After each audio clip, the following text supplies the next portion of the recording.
What's up mga idol? So, wag na tayong dumaan sa mga skyway o kahit ang tollways na walang laman yung ating mga RFID dahil by katapusan ng August parang huhulihin na nila. Para sa akin ay okay naman yun para masawata din yung mga driver na pasaway.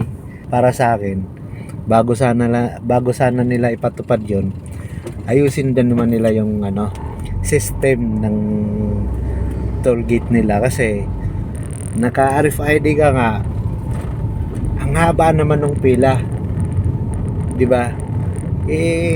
Unfair naman yun, nagbabayad ka ng mahal tapos naka RFID ka, parang nasa cash lane ka pa rin, lalo na pagdating ng rush hour. Sana ayusin nyo naman muna bago kayo magpatupad ng batas. Sana maayos nyo para patas ang ating sistema.